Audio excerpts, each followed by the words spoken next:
Bienvenue dans un monde nouveau, dans lequel l'extraordinaire se révèle en chacun. Un monde où les différences sont perçues comme des trésors pour tous. Un monde à co-créer, à embrasser, ensemble.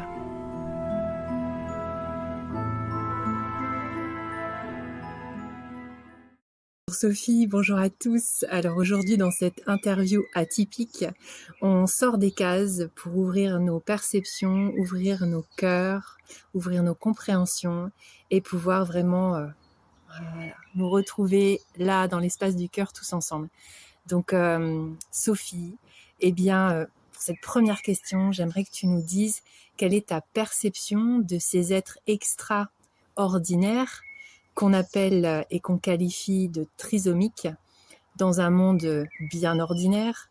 Est-ce que tu peux nous partager ta perception profonde de qui sont ces êtres ?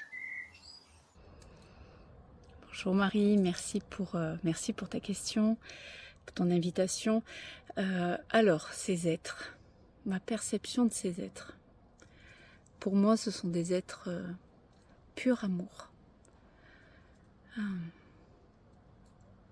Tout vient du cœur.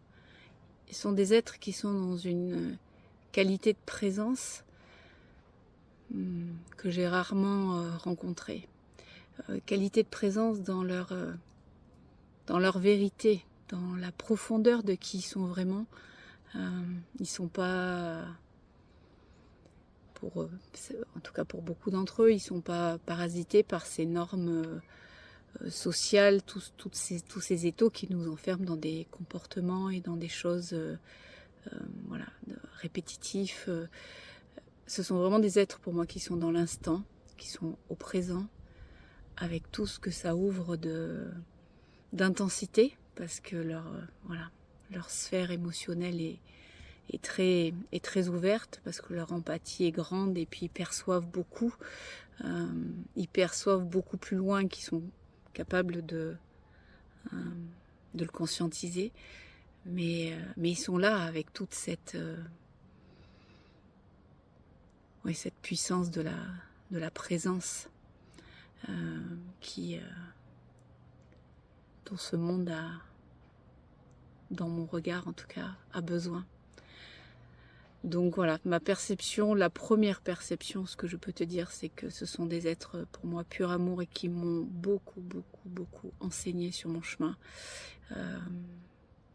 À lâcher prise aussi sur les projections des autres, sur le regard des autres. Pour eux, ça n'existe pas. Ils sont, voilà, tout simplement. Ils sont qui ils sont. Et c'est merveilleux. C'est merveilleux de les voir, c'est merveilleux d'apprendre avec eux. Ça fait plus de 25 ans que je chemine avec eux en tant que professionnelle, en tant que bénévole, en tant qu'intervenante, enfin sous plein de casquettes différentes, et c'est un cadeau de vie. Pour moi, c'est vraiment un des plus grands cadeaux de vie. J'aimerais nous inviter à un changement de regard, parce que si on regarde ces êtres du mauvais endroit à l'intérieur de nous, on pourrait les regarder avec cette sensation qu'il leur manque quelque chose. Alors que j'aimerais qu'on les regarde avec ce qu'ils ont en plus de nous et qu'ils viennent nous enseigner. Est-ce que tu peux nous partager les enseignements précis que tu as récoltés auprès d'eux ces dernières années ? Alors Marie, les enseignements précis, mon Dieu, mais tout est enseignement tellement il y a de choses. La première chose qui vient là, c'est d'abord l'authenticité. La sincérité, en fait, ils n'ont pas de masque. Il n'y a pas de personnage, il n'y a pas je joue quelque chose. Non, en fait, ils sont vrais. Ils sont qui ils sont. Et du coup, effectivement, ils nous ramènent en miroir à tout ce qui peut en nous ne pas être à cet endroit, là où on se compose, là où on rajoute des choses par nos insécurités, nos peurs, nos croyances, enfin tout ça. Et eux, ils sont là avec ce qu'ils sont, leurs excès, leurs enthousiasmes. Voilà. Et dans les choses, je trouve, enfin les valeurs, les choses qui s'incarnent, qui est pour eux d'une facilité assez déconcertante, c'est cette manière en fait très solaire, parce que ça vient totalement du cœur, d'entrer en relation avec l'autre, de créer du lien, de venir là avec ce cœur tout ouvert. Ils ont une grande empathie, une grande sensibilité. Ils ont cette faculté à être des médiateurs. Et ça peut paraître étonnant parce que oui, parce qu'il y a la déficience mentale, il y a ci, il y a ça, il y a tout ça. Ça c'est vrai sur un certain plan, mais sur le plan de la relation, de la présence, ils ont cette faculté innée dans la joie à clac, allez, à les connecter avec les gens et même à permettre les connexions entre les gens. Donc ça c'est vraiment quelque chose qui est très voilà, moi je me suis sentie enseignée à chaque instant sur tout ça, le regard de l'autre aussi. C'est voilà, pas toutes ces structures mentales pour penser que va dire l'autre et qu'est-ce qui va. Non, en fait, non, ils sont là. Et beaucoup aussi de chaleur, souvent les gens disent oh ils sont très affectueux, oui, en fait il y a cette chaleur. Il y a cette chaleur du cœur qui les habite totalement et qui est là tout le temps. Et une des choses qui est très aussi enseignant, c'est qu'ils ont un humour, et pour nombre d'entre eux, beaucoup d'autodérision aussi. Donc c'est très joyeux en fait. Ils ouvrent des voies pour moi de la joie, de l'authenticité, ils nous ramènent à tout ça, tous ces endroits où nous on a été pervertis par des choses extérieures, où on s'est coupé de nous-mêmes pour X ou Y raison. Et voilà, et eux ils sont là dans la joie, ils sont là. Et ça c'est merveilleux. C'est vraiment merveilleux de pouvoir vivre. Voilà, après évidemment ils sont tous différents, ils sont tous.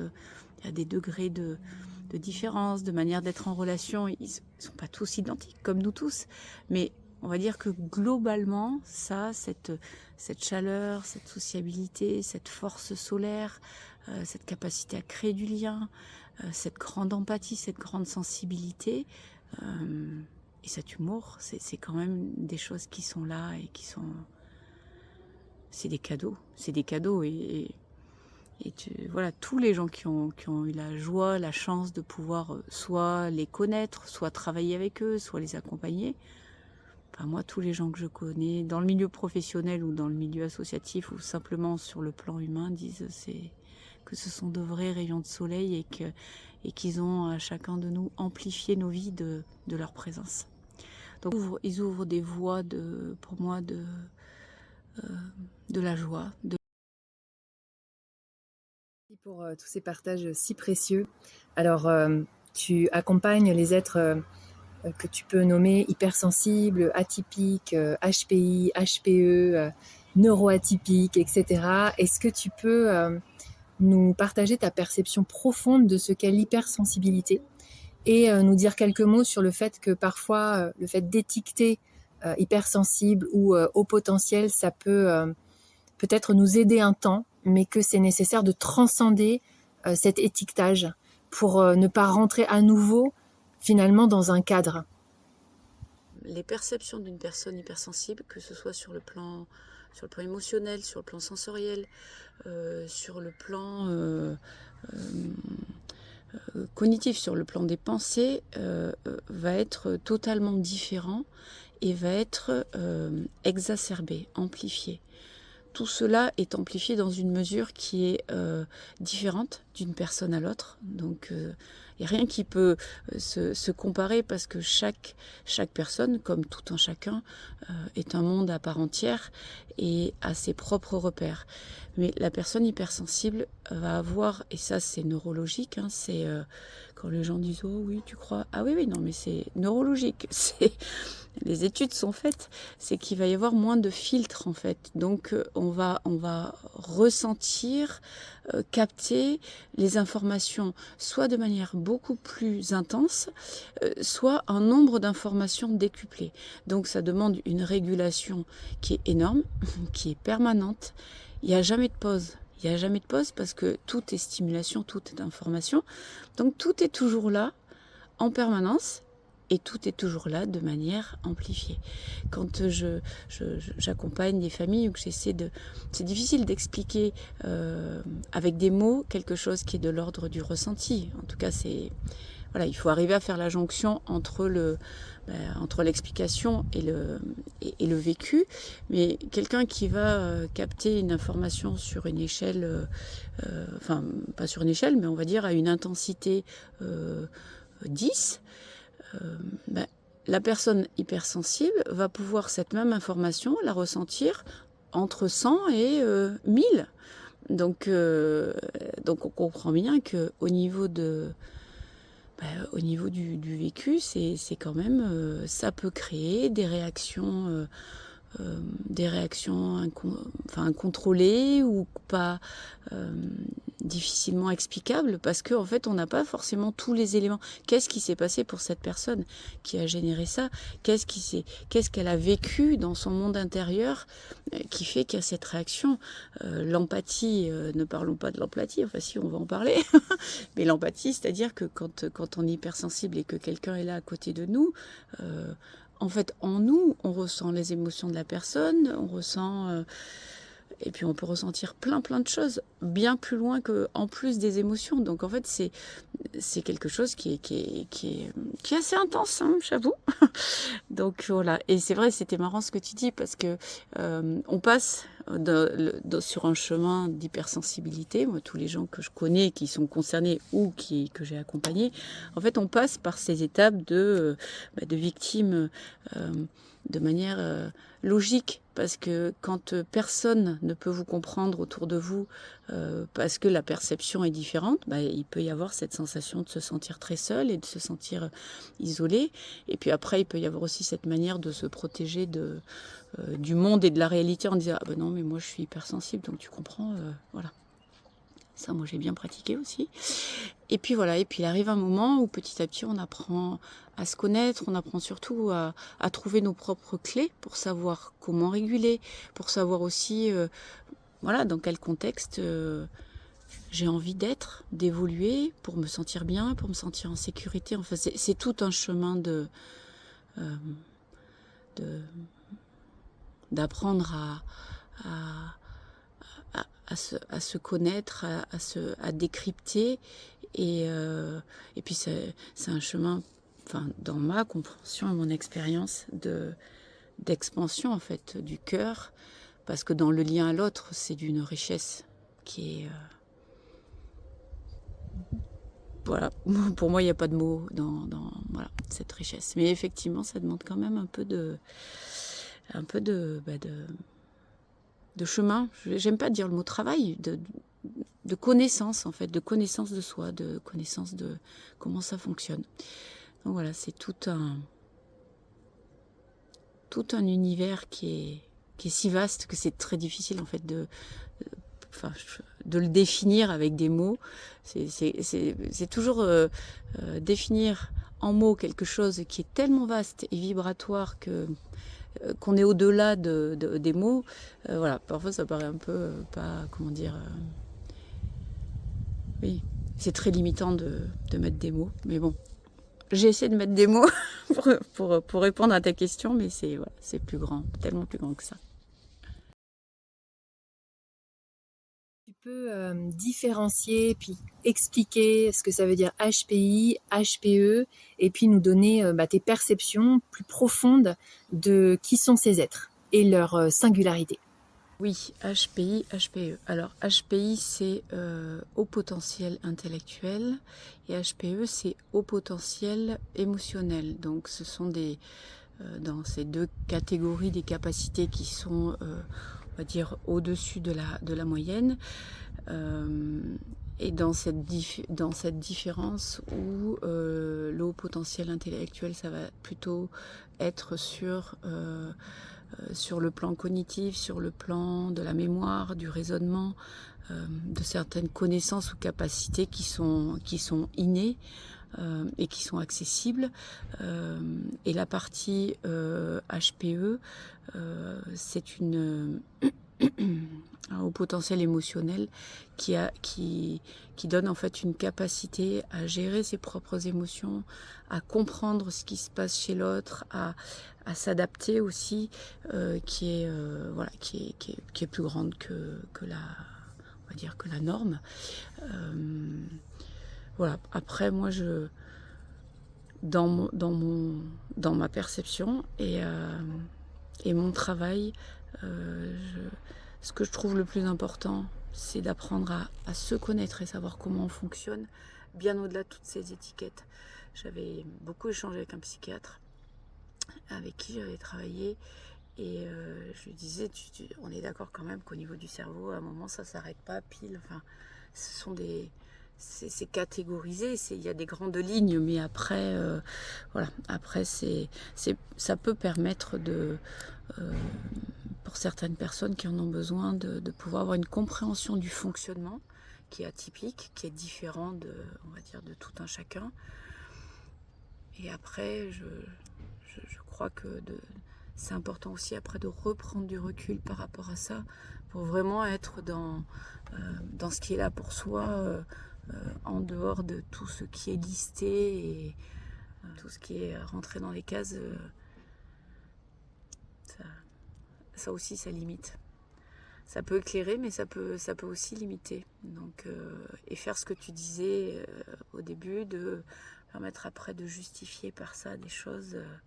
Voilà. Mais bon, c'est important pour certaines personnes de pouvoir savoir où ils se situent. Je rebondis sur l'empathie. Tu dis, voilà, on ressent les émotions des autres et on ressent aussi plein d'autres choses. Est-ce que tu peux préciser ce que tu appelles plein d'autres choses? Quand il y a cette hyper ouverture qui fait que on va recevoir plein d'informations quand on est en relation avec quelqu'un ou même dans un lieu. Quand je dis plein d'autres choses, justement, c'est que ces autres choses, je ne sais pas toujours ce que c'est. Par contre, je peux ressentir. Oui, alors parfois j'ai l'information, parfois ça va être une émotion, parfois ça va être des images qui peuvent venir et puis parler d'une réalité de la personne, un flash par rapport à quelque chose que la personne vit, ou ça peut même revenir sur des choses qui sont plus antérieures, d'autres vies. Bon, ça c'est une chose, mais ce que je voulais exprimer quand j'ai dit plein d'autres choses, c'est moi ce qui m'a aidé sur mon chemin, pas à pas, c'est d'apprendre en fait à discerner, est-ce que c'est à moi ou est-ce que c'est pas à moi, est-ce que ça m'appartient ou pas, ce que je capte, parce que du coup le premier écueil quand on est hypersensible et qu'on n'a pas encore toutes ces quand on ne sait pas encore tout ça, c'est que on est dans un lieu et puis ça passe à travers nous, et puis d'un coup on peut se mettre à pleurer, on peut se mettre à être en colère, mais c'est pas forcément une émotion qui est la nôtre. Donc tout ce premier chemin d'apprendre à voilà, est-ce que là ça m'appartient ou pas. Donc après il y a plein de techniques d'apprendre pour se recentrer, pour se mettre en phase avec son cœur, avec son corps, demander l'information à son cœur ou à son corps ou à son intuition, pour arriver à, comme il y a une on peut avoir des facultés qui sont déployées pour justement capter plus précisément les choses, c'est d'arriver à établir son propre baromètre avec soi pour dire ok, là il y a un truc, mais non, c'est pas moi ça. Donc le Le chemin, c'est dire, ok, bon, puisque c'est pas à moi cette émotion, je me désidentifie de cette émotion, elle ne m'appartient pas, je reviens à moi, et de pouvoir retrouver son calme, son centre, sa paix. Bon, c'est des années d'expérimentation, en fait, d'écoute, d'apprendre profondément voilà, à sentir. Enfin, moi, je n'ai pas, en tout cas, la compréhension précise à chaque fois qu'il y a plein de choses qui sont là en termes d'information et de perception. Il y a des choses qui sont décodées, mais tout n'est pas décodé. Donc, là où j'en suis aujourd'hui de mon chemin, pour moi, le plus important, c'est de dire, ok, je capte ça, mais l'important, c'est de revenir à moi et de vérifier, moi, mon système émotionnel, comment je me sens, moi, avec moi. Et puis après, voilà, après, ce sont des informations. Il y a tellement d'informations que... Enfin, voilà, En t'écoutant, ce qui me venait, c'était l'apprentissage de qui nous sommes profondément, dans cette ouverture au monde, vraiment dans quelque chose qui est très, très perméable, qui peut absorber beaucoup d'informations, capter beaucoup de choses. Donc c'est apprendre finalement à vivre dans un monde où on marche la tête à l'envers et de pouvoir saisir ces informations pour savoir quoi en faire, comprendre que finalement ce qu'on appelle hypersensibilité, HPE, etc., c'est simplement nos potentiels qui s'expriment à un instant T chez certains êtres parce que eh bien ils ont ce qui est nécessaire pour avoir cette ouverture en eux. Et en même temps, c'est tout un apprentissage de savoir quelle porte fermer, quelle porte ouvrir, quelles informations je capte, qu'est-ce que j'en fais, comment est-ce que je sasse tout ça. Et de voir tout ça sous un angle très initiatique. De comprendre que finalement, quand on dit, voilà, tu es HPE, bah, ça veut dire, ok, j'ai des apprentissages initiatiques à faire à partir de cette particularité qu'on étiquette HPE, mais qui finalement ne reflète absolument pas qui je suis. Je veux bien ta perception là-dessus. oui, Marie, je te rejoins tout à fait sur ce que tu viens de dire. En tout cas, c'est sûr que je pense qu'on arrive effectivement, comme je disais, à ces enfants. Vous savez, tout est là. Je pense qu'au début, tout est ouvert, tout est accessible. Et effectivement, on peut avoir toutes ces antennes qui sont déployées et qui captent. Et puis après, selon notre chemin, selon nos expériences passées et selon ce qu'on a à vivre et à déployer ici, effectivement, il y a des choses qui peuvent être fermées, qui se réouvrent au fur et à mesure. Il y a des choses qui sont ouvertes d'emblée pour certaines personnes, voilà. Et puis il y a des choses, et puis aussi des personnes pour qui ça ne s'ouvrira pas forcément.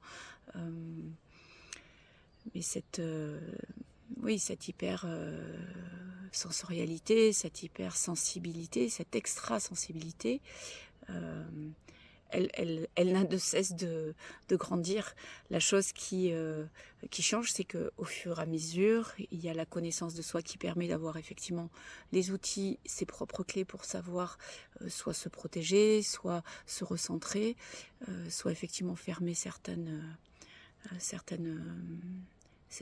portes ou certains influx pour pas tout capter comme si il y avait des j'ai l'image, mais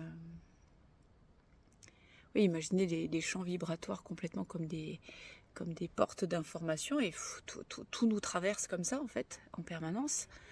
Et voilà, du coup ça peut faire beaucoup, mais j'ai cette même compréhension et croyance que toi, qu'effectivement c'est la nature même de l'être, d'être connecté, d'être dans cette extrasensorialité et tout ouvert. Après, par rapport à ça, c'est toute la découverte du chemin et de qui on est et de où on en est avec nous-mêmes sur notre propre chemin et qu'est-ce qui est déjà ouvert, qu'est-ce qui s'ouvre. Et puis voilà, ça peut être très progressif, ça peut être d'un coup, ça peut être voilà, ça peut être tout petit. Et parfois ça suffit pour changer une vie aussi, juste une petite chose qui s'ouvre et qui qui change complètement la réalité. En fait, il n'y a pas de règles, il n'y a pas de... En fait, il n'y a pas de normes, en rien de tout ça. C'est pour ça que ça n'a pas de sens, en fait. Les normes, c'est... Quand on est en termes d'énergie, de vibration et de perception, voilà, c'est... Après, voilà, c'est l'expérience. L'expérience qui fait la différence et qui fait que chacun de nous, on vit un chemin qui est complètement différent. Même 10 personnes hypersensibles, on a l'impression qu'il y a même à peu près un même degré de sensibilité, d'ouverture, mais c'est des réalités complètement différentes. Et c'est ça la magie, de pouvoir le partager aussi et puis co-créer ensemble, parce que écoute, toutes ces facultés et ces antennes déployées des uns des autres, quand ça vient se mettre ensemble, c'est tout ce qu'on est en train de vivre en ce moment. Je vais te poser mes questions préférées du monde entier. Ce sont des questions où tu imagines que tu as un micro qui, quand il s'allume, s'adresse à toute l'humanité en même temps. Et là, je vais t'inviter à imaginer que tu t'adresses à tous les parents de toute la planète Terre qui ont des enfants dits différents, atypiques, etc. Qu'est-ce que tu leur dirais ?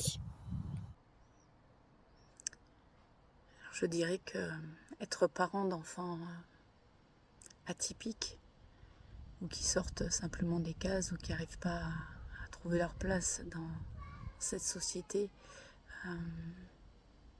c'est un cadeau immense parce que ça invite à revenir en permanence dans quelque chose qui ne peut pas rester en surface, qui ne peut pas être juste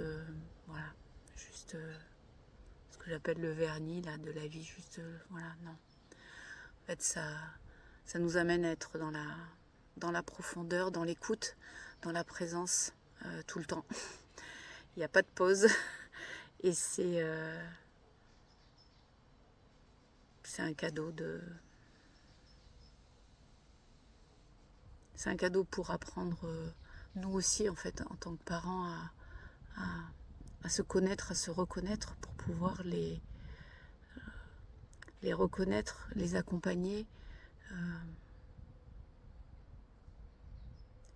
Bon, souvent ça va ensemble, hein. Un parent et un enfant que j'appelle extraordinaire pour moi.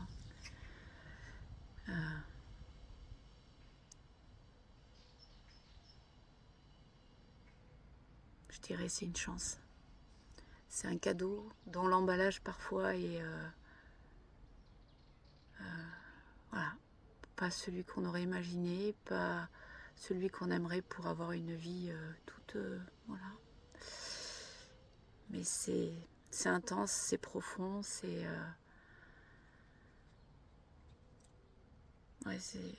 ça que je dirais. Ça invite à la profondeur, à la présence, pour pas faire à moitié en fait. Et ça, c'est un cadeau de vie.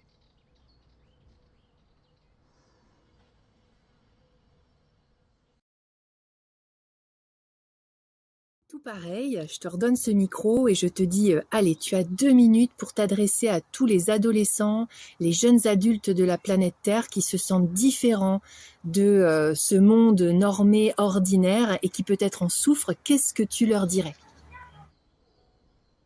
Moi, je dirais de ne pas lâcher.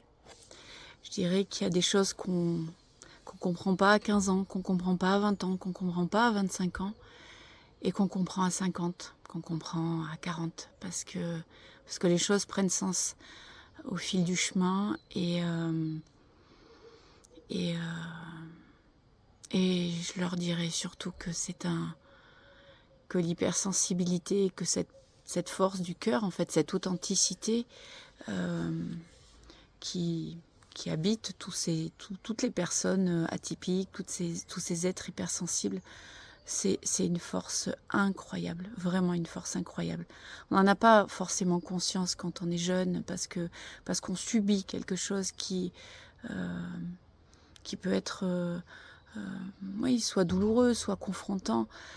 Et pas à pas, avec le chemin, l'expérience, les rencontres, notre propre évolution, les choses, elles prennent du sens. Et ce sens qu'on cherche, et en fait, c'est même pas qu'on le cherche, c'est qu'on ne peut pas vivre sans ça.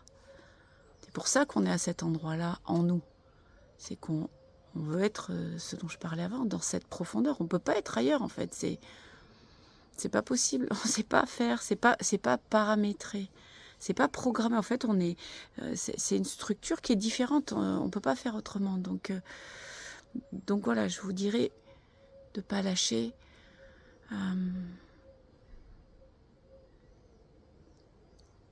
dirais aussi qu'il y a plein d'êtres qui sont comme vous, qui sont là, et que tous ensemble, chacun avec le chemin qu'on a fait, on va pouvoir se soutenir et faire en sorte que ça avance peut-être plus vite, que les compréhensions elles soient plus simples pour ceux qui sont dans ces passages-là, qui sont plus jeunes. Et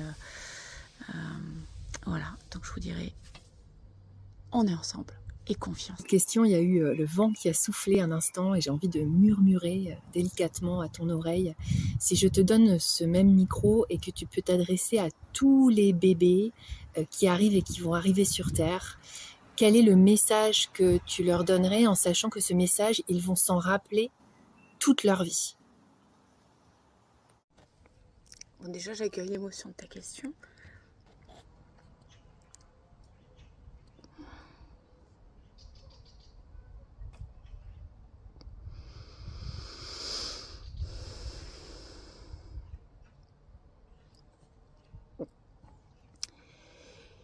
Je leur dirais, vous savez,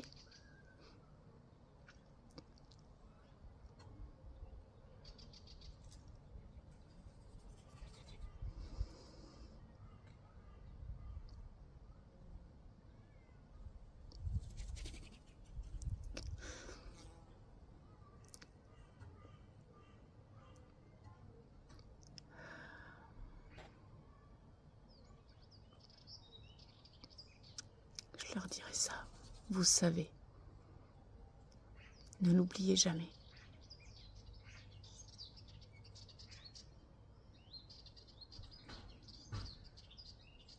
Restez avec cette fréquence originelle que vous portez. Restez avec cette fréquence du cœur expansé.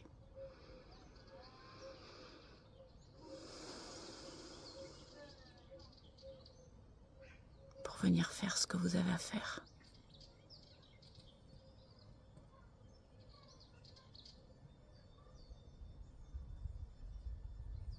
Et je leur dirai, je suis heureuse que vous arriviez.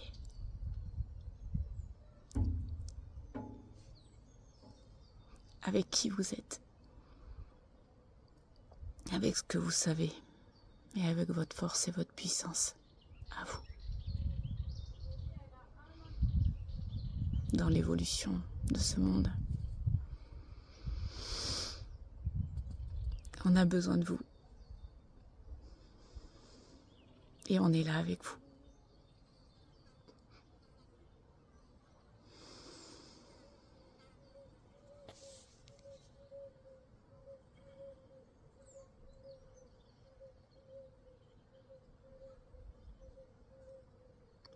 Je leur dirai merci.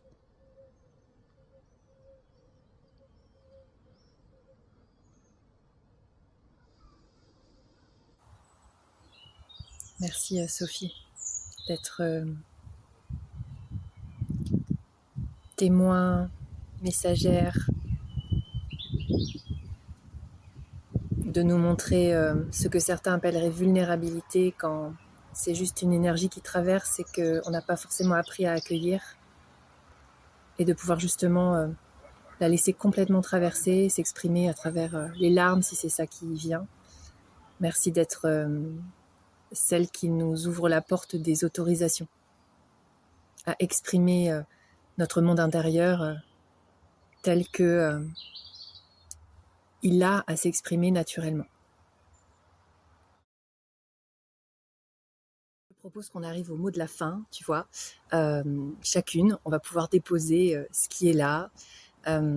Pour moi, j'ai vraiment envie de parler d'autorisation. D'ailleurs, voilà, je rentre plus dans les cases. Je fais comme ça me vient.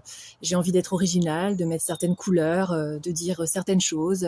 Je me laisse vraiment exprimer ce que je suis au plus profond, avec beaucoup d'amour, toujours pour amener plus de lumière sur Terre.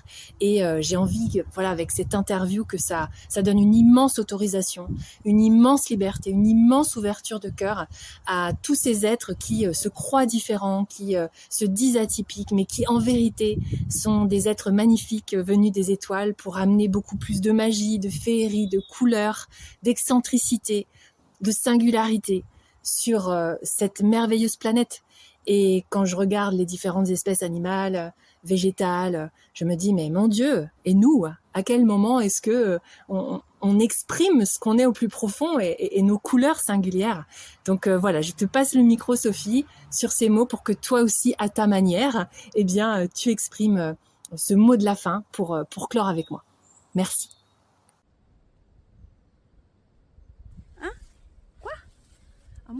Un mot de la fin. Eh bien, un mot de la fin, créons. Un deuxième mot, aimons. Un troisième mot, semons, là, sur Terre, ensemble. Et surtout, mais surtout, amusons-nous chaque jour. Chaque jour. On est là pour ça. Bon j'y retourne, me reposer un peu. Ah, attendez, il y a un appel sur la 2. Oui. Salut. Bon, j'espère que tout ça c'est bien compris, hein, parce que cette sagesse des hypersensibles et toutes ces connaissances et tout ce côté visionnaire, bon, c'est là, c'est sûr. Mais qu'est-ce qu'il y a avec? Il y a toute la folie qui va avec, la capacité à sauter dans le vide, à sortir des cases et surtout à s'amuser comme des petits fous. Allez, salut. Bon, tu préciseras que l'interview, ça a des moments différents. Les gens vont dire, tiens, un coup bleu, un coup rouge, un coup... Elle est un peu bizarre, cette fille. Eh oui, on en parle déjà depuis 1 heure qu'elle est bizarre. C'est normal. Allez, je t'embrasse. Et je t'envoie les photos du début que j'ai fait à la fin. Tout va bien dans une interview où on sort des cadres.